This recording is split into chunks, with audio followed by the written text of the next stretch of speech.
அந்த பறவை இந்துமதி எங்க என் பொண்ணு? மகாராஜா, பீம், இந்துமதி எங்க போனானே தெரியல. ஏதாவது பண்ணு பீம். மகாராஜா, காடு பூரா தேடி பார்த்துட்டோம் மகாராஜா. இந்த இறகு மட்டும்தான் கிடைச்சது.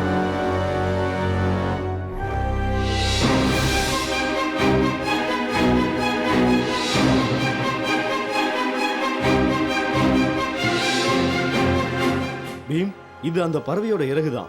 அந்த பறவை இந்துமதிய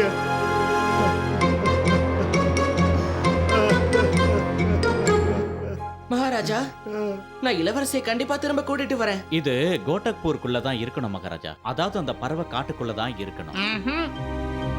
அந்த பறவையை பார்த்ததே இல்லைன்னு சொல்றீங்களே, அப்ப அந்த பறவை வேற எங்காவது இருந்து தானே வந்திருக்கோம். அது எந்த பறவையா இருந்தாலும், அது எங்க இருந்து வந்திருந்தாலும் கண்டிப்பா நாங்க அதை கண்டுபிடிப்போம்.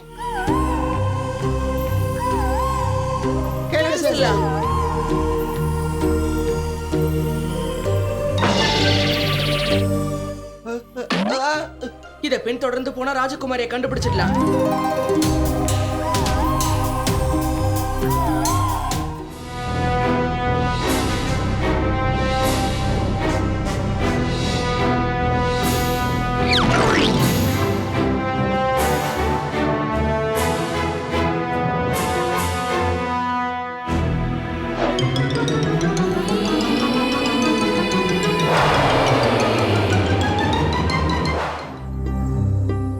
இளவரசி, உங்களுக்கு ஒண்ணும் ஆகலையே?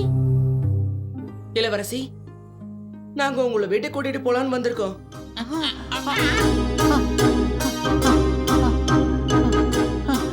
வணக்கம் பீம். பல வருஷமா உங்களை பார்க்கணும்னு ஆசைப்பட்டுக்கிட்டு இருந்தேன்.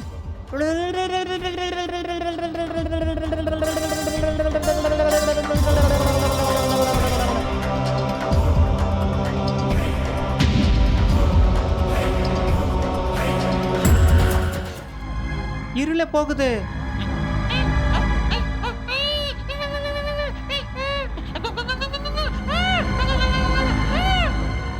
இளவரசி, நான் சொன்னதை நல்லா ஞாபகம் வச்சுக்கோங்க.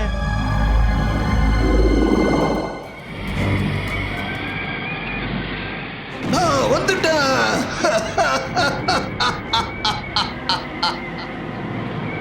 ரோரான், உங்களை சும்மா விட.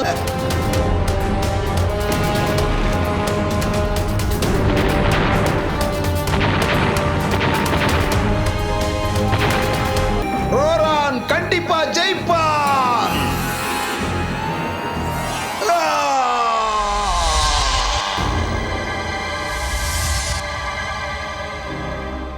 வாங்க நண்பர்களே,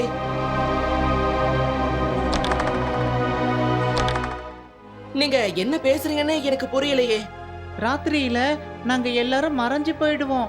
அதனாலதான் கேட்சிலாவே உங்களை தேடி அனுப்பணும். உங்களை கூப்பிடதான். பீம், இவங்க சொல்றது உண்மைதான். நான் உனக்கு எல்லாத்தையும் சொல்றேன். பீம், இது 1000 வருஷம் பழமையான கதை. 1000 வருஷத்துக்கு முன்னாடி ஒரு சக்தி வாய்ந்த ராஜா இருந்தாராம். தியாக்காவோட சக்தி அங்க இருந்த 3 குரங்கு சிலையில இருந்துதான். இக்கி திக்கி மூர்த்தி. ஆனா ஒரு நாள் ரோரான் அந்த சிலையை உடைச்சிட்டானா. தங்களை உடைச்சதுனால அந்த 2 குரங்கு சிலைக்கும் கோபம் வந்துடுச்சான். 2 குரங்கும் உயிரோட வந்து அவனுக்கு சாபம் கொடுத்துருச்சு. எங்களுக்கும் தான். அந்த நாளுக்கு அப்புறமா நாங்க தூங்குனதே கிடையாது. அதனாலதான் தினமும் ராத்திரி நீங்க காணாம போயிடுறீங்களா? ரோரானுக்கும் சாபம் கிடைச்சது. ஆனா அவன் தினமும் ராத்திரி வந்து அந்த குரங்கு கூட சண்டை போடுறானா? அவன் தினமும் கிராமத்தை வந்து அழிச்சிட்டு போறான். கோவத்துல இங்க இருக்க குடிசையெல்லாம் எரிச்சிடுறான். ஏன் இந்த ரோரான் இவ்வளவு கெட்டவனா இருக்கான்? பீம், எங்களுக்கு உதவணும். எப்படியாவது அந்த குரங்குகளை தேடி கண்டுபிடி. அப்பதான் 3 சிலைகளையும் ஒண்ணா ஆக்க முடியும். அந்த 3 சிலையும் ஒன்னானாதான் இவங்களுக்கு ஏற்பட்ட சாபம் தீரும். பீம், உன்னதான் நம்பி இருக்கோம். அந்த 2 குரங்கும் காட்டுக்குள்ளதான் இருக்கு. அத திரும்ப செய்யலான்னு இருக்கேன்.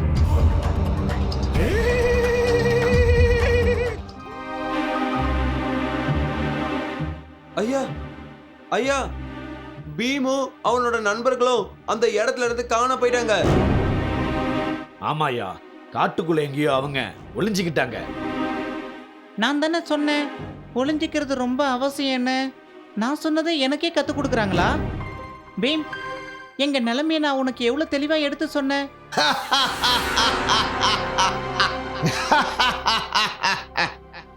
உங்களை நான் ஒரே அடியா அழிக்க போறேன்.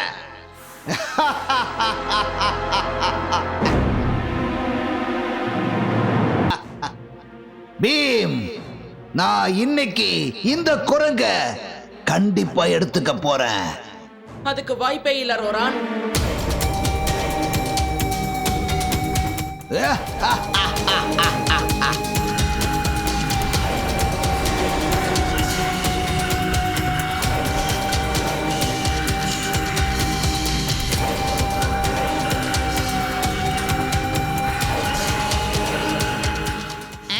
இது என்ன கிங்காங் மாதிரி ஆயிருச்சு?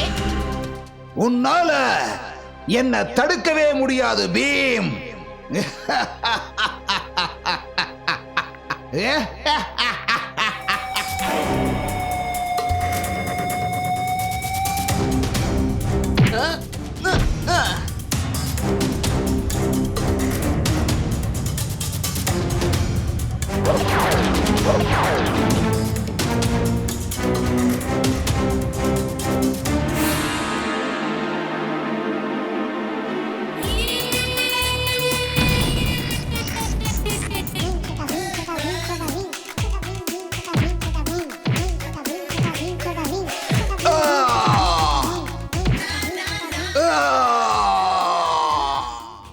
பீம்,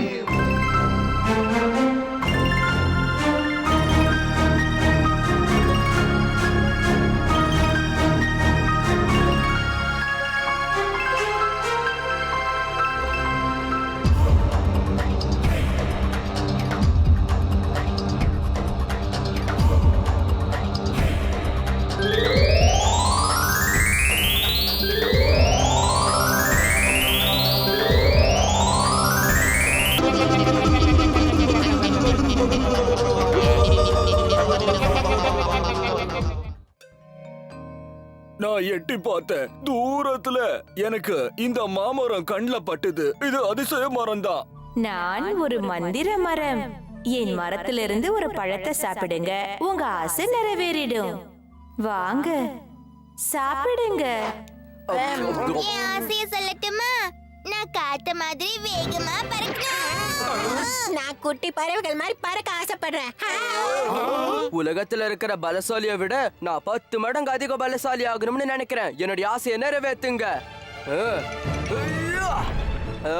எங்களுக்கு இனிமையா ஒரு பாட்டு பாடத்தான் ஆசை.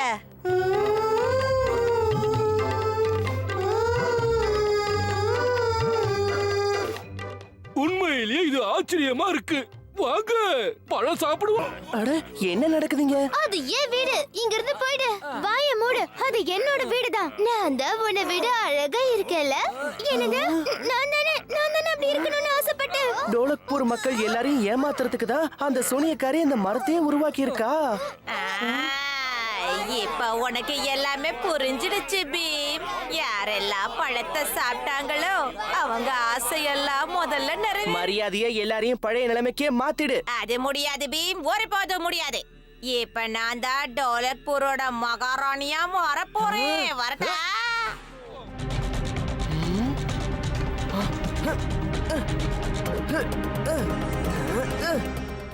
அவ கையில இருந்து அந்த மந்திர தடிய பிடுங்கி ஆகணும். ஆனா எப்படி? எல்லாமே வித்தியாசமா நடக்குது இல்ல? அதுவும் எல்லாரும் உன்னதான் தேடுறாங்க. அந்த சூனியக்காரி கிட்ட போய் அந்த தடிய பிடுங்கி ஆகணும். இத சாப்பிடு, உனக்கு சக்தி கிடைக்கும். ரொம்ப நன்றி சுட்கி.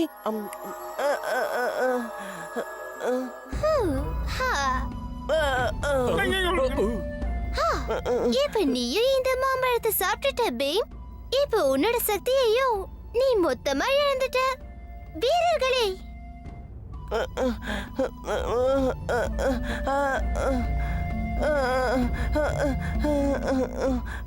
பாத்தீங்களா? பீம் கூட அவனோட சக்தி எல்லாத்தையும் இழந்துட்டான். பாத்தீங்களா மகாராஜா? ஆ, ஆ, ஆ. உன்னுடைய நாட்டை நான் எப்படி எல்லாம் ஆட்டி படைக்க போறேன்னு பாரு பீம்.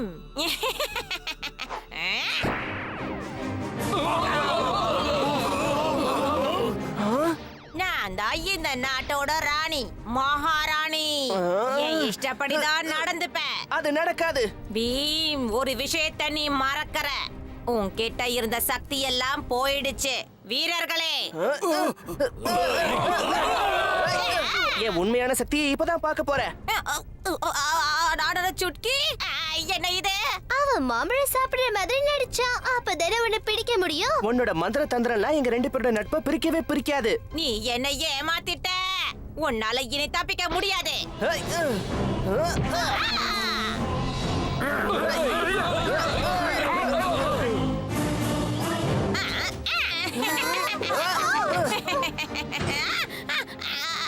என்ன இது? மாட்டிக்கிட்டே. இப்படி நடக்க கூடாது. இது துரோகம். நன்றி ராஜு. யாரங்க இந்த சூனியக்காரியை இருட்டறையில அடையுங்க.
இப்பதான் கடையே திறக்கிறேன், அதுக்குள்ள லட்டு சாப்பிட நீ முதல்ல வந்துட்டியா? ஆன்ட்டி, என்னால தானே உங்க லட்டு இந்த டோலக்பூர் முழுக்க பிரபலமா இருக்கு. அதனால கடை திறந்த உடனே முதல் லட்டு எப்பவும் எனக்கு தான் கிடைக்கணும்.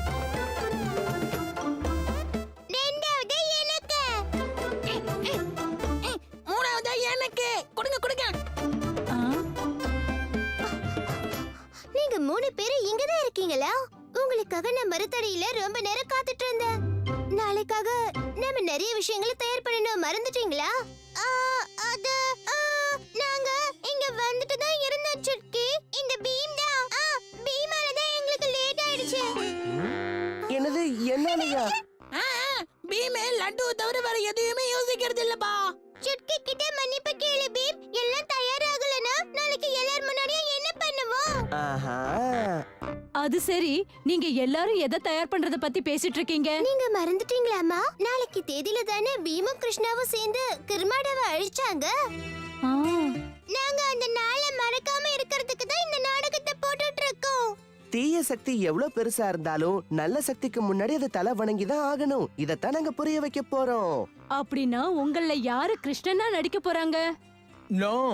நான் தான் கிருஷ்ணனா நடிப்பேன். என்ன தலைவா, நீங்க கிருஷ்ணனா நடிச்சா கிர்மாடாவா யார் நடிக்கிறது? அவன் தானே எல்லாரை விட ரொம்ப பலசாலியா இருந்தான். நாடகத்துக்கு கடைசியில பீம் கிர்மாடாவை சட்னி ஆக்கிடுவான்.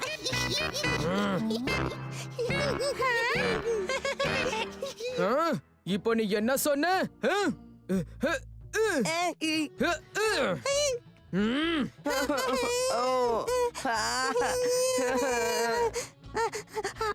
கிர்மாடாக்கு முன்னால பீமால கூட நிக்க முடியாதுன்னு சொல்லிட்டு இருந்தோம் தலைவா. ஆமா ஆமா, டோலு சொல்றதுதான் சரி. கிர்மடாவுக்கு முன்னால பீமால கூட நிக்க முடியாது. சரியா தலைவா? என்னப்பா 2 பேரும் சேர்ந்து எங்க காளியாவை கிண்டல் பண்றீங்களா? ஆனா கிருஷ்ணா மட்டும் நம்ம கூட இல்லனா கிர்மடாவை நம்ம தோக்கடிச்சிருக்க முடியுமா? எனக்கு ஒரே ஒரு ஆசை தான், நாளைக்கு நடக்க போற நாடகத்துல கிருஷ்ணா எப்படியாவது வந்து நடிக்கணும். நாங்களும் அதைத்தான் விரும்புறோம் பீம். நீ வேணா பாத்துக்கிட்டே இரு, நாளைக்கு நாடகத்துல கிருஷ்ணர் கண்டிப்பா வந்து நடிப்பாரு. பையனும் ரொம்ப நல்லா இருந்தது இல்ல?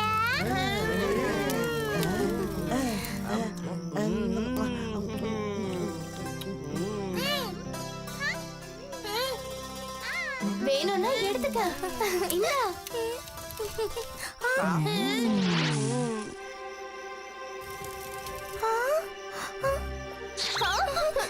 என்னாச்சு இந்துமதி? அங்க அங்க யாரோ இருக்காங்க. அந்த செடிகளுக்கு பின்னாடி இருந்து யாரோ நம்மள பாக்குறாங்க.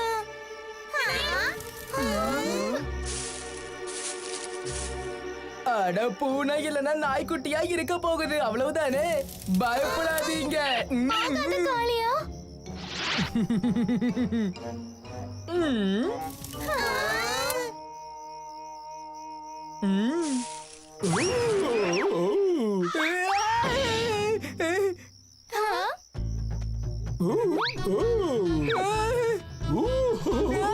என்ன விட்டுடு.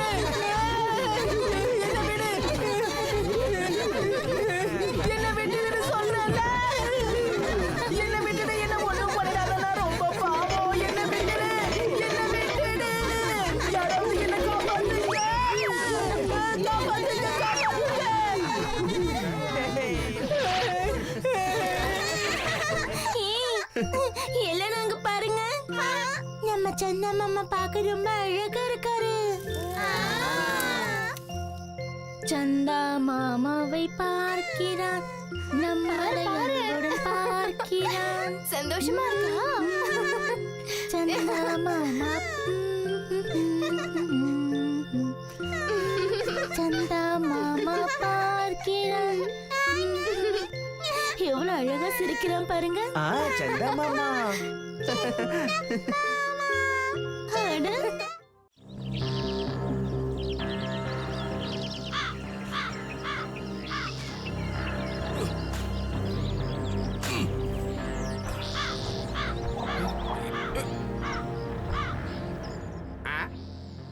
இந்த சோளக்காட்டு பொம்மையால எந்த பிரயோஜனமும் இல்ல.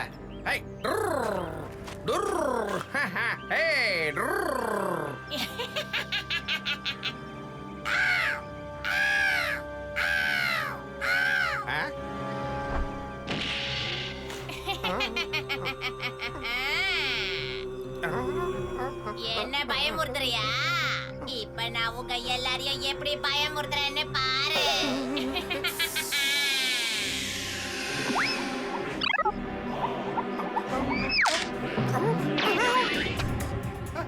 காப்பாத்துங்க காப்பாத்துங்க காப்பாத்துங்க.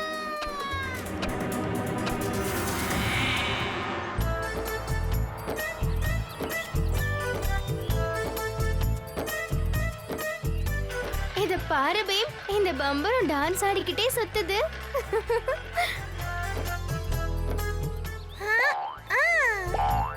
உன் பம்பரம் ரொம்ப சூப்பரா இருக்கு ராஜு.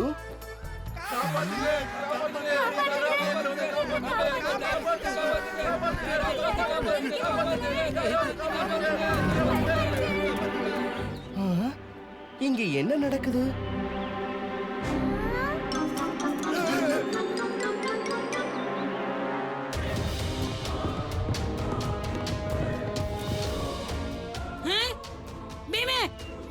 கொஞ்சம் அங்க பாரு. கெட்ட சூனியக்காரி நம்ம ஊரை தாக்கிட்டு இருக்கா. அவகிட்ட சோளக்காட்டு பொம்மையோடைய சேனையே இருக்கு.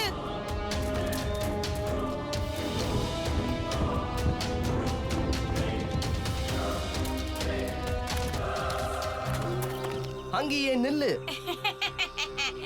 இந்த முறை உன்னால என்ன தடுத்து நிறுத்த முடியாது. போங்க, போய் அவனை அழிச்சிடுங்க.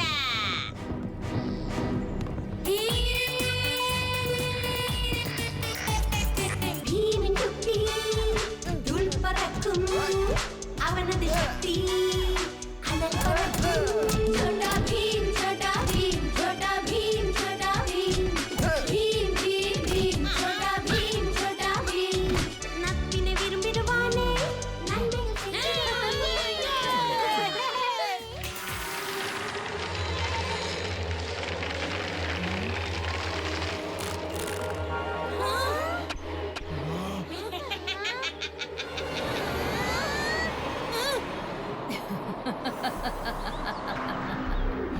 இத பாரு பீம், கெட்ட சக்திய நல்ல சக்தியால தான் அழிக்க முடியும்.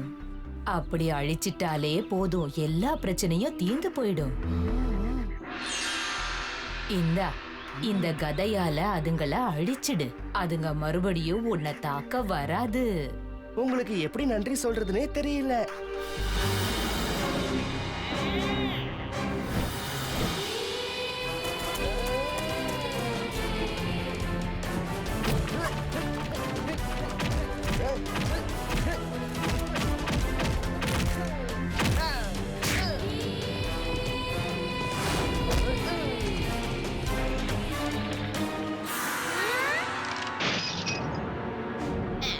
என்னால இத நம்பவே முடியல.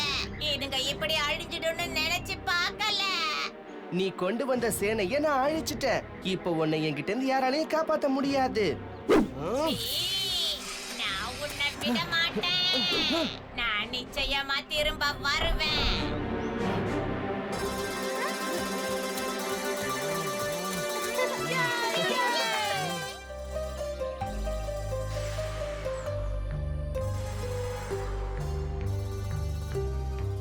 இங்க ராஜு, உன்னோட பார்சல்.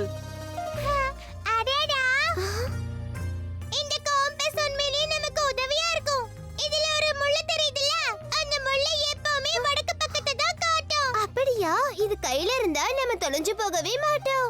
அது சரி ராஜு, இத உனக்கு யார் அனுப்புனாங்க? ப்ரொஃபசர் டூம் கேட்டு தான். போன தடவை அவரை பார்க்க நான் போனேல, அப்ப வழி தவறி போயிட்டேன். இனிமே அந்த மாதிரி வழி தவற மாட்டேன். காளியா, ராஜு கிட்ட அந்த காம்போஸ கொடுத்துடு. எதுக்கு திருப்பி கொடுக்கணும்? இது ஒண்ணும் சின்ன பசங்க விளையாடுற விளையாட்டு பொருள் கிடையாது. சரி, உனக்கு அது ரொம்ப பிடிச்சிருக்குதுன்னா அதை நீயே வச்சுக்கோயே. ஆனா அந்த சிகப்பு பட்டனை மட்டும் அழுத்தாத. ஏன் அழுத்த கூடாது?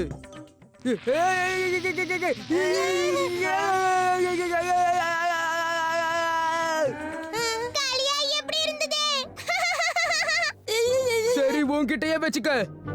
இந்த பிரயோஜனம் இல்லாத பொருள் எல்லாம் எனக்கு தேவையில்லை. எதுக்கு பிரயோஜனம் இல்லைன்னு சொல்லாத. இதுல இந்த சிகப்பு பட்டனை நான் உனக்காகவே ஃபிக்ஸ் பண்ணி வச்சிருக்கேன். இந்த தலைவர் உன்கிட்ட இருந்து இத புடுங்குவாருன்னு உனக்கு ஏற்கனவே தெரியுமா? இவன் தான் எல்லாத்தையுமே புடுங்குவானே. அது மட்டும் இல்ல, நம்ம காளியா யாரோட பேச்சையும் எப்பவுமே கேட்கவே மாட்டான். சிகப்பு பட்டனை அழுத்தாதன்னு சொன்னா போதும், உடனே அவன் அதை அழுத்திடுவான்.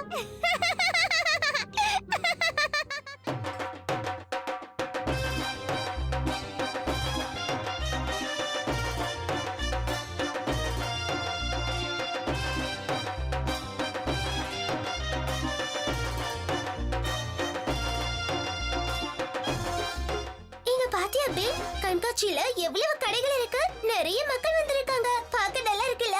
இங்க இருக்கிற எல்லாத்தையுமே எனக்கு வாங்கணும் போல இருக்கு. என்னாச்சு? இந்த கண்காட்சியில நீயும் ஒரு கடைய போட ஆசைப்படுறியா?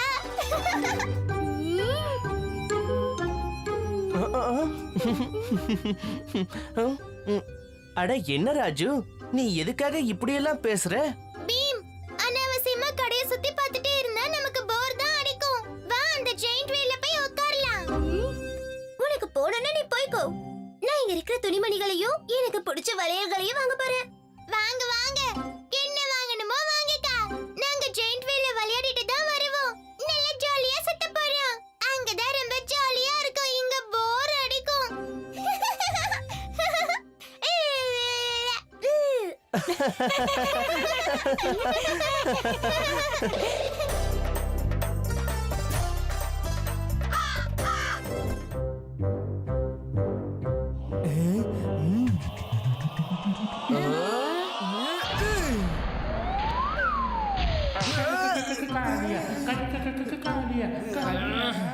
என்னாச்சு தலைவா? உங்களால முடியலையா? இப்போ உங்க ரெண்டு பேருடைய கதையை முடிக்கவா? எங்க கிளம்பிட்ட பீம்? உனக்கு என்ன பண்ணணும்? இத பாரு ராஜு, நான் ஒண்ணு உன்கிட்ட பேசல. அப்படியா? அப்ப ஏன் குண்டா மாதிரி வழி அடைச்சிட்டு நிக்கிற? வழி விடு, நாங்க கிளம்புறோம். சரி, வழி விடலன்னா என்ன பண்ணுவ? ரெண்டு பேரும் சண்டை போடுறத நிறுத்துங்க. காளியா, நாங்க ஜெயண்ட் வீல்ல போய் உட்கார போறோம். வேணும்னா நீயும் எங்க கூட வாயே. ஜெயிண்ட் வீல்ல விளையாடுறதுக்கு நான் ஒண்ணும் உங்களை மாதிரி சின்ன குழந்தை கிடையாது. தைரியம் இருந்தா இந்த ஹேமரை நல்லா தூக்கி இதுல அடிச்சு அந்த மணியை அடிக்க வைக்கணும். ஆனா காளியா, நாங்க அதுல விளையாட தான் ரொம்ப ஆசைப்படுறோம். ஜெயிண்ட் வீல்ல நம்ம அப்புறமா உட்கார்ந்து விளையாடலாம் பீம். காளியா சொன்னதை செய். அவன் வாய்க்கு உடனே ஒரு பூட்டை போடு. சரி, அப்படியே செஞ்சிடலாம்.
எல்லா லட்டும் தட்டுல தான் இருக்கு.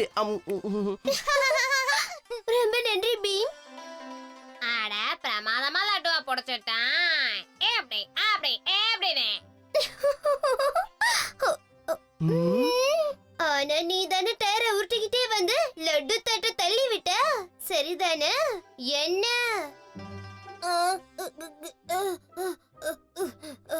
ஓடுங்க.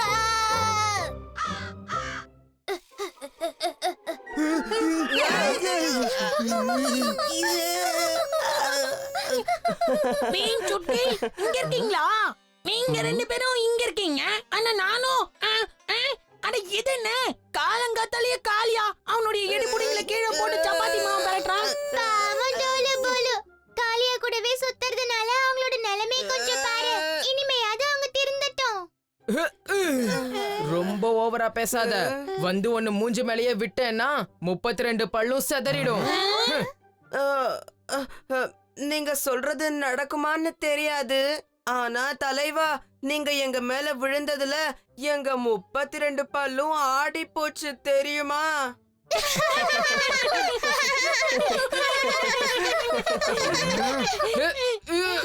என் கூடவே இருந்து என்ன கிண்டல் பண்றீங்களா?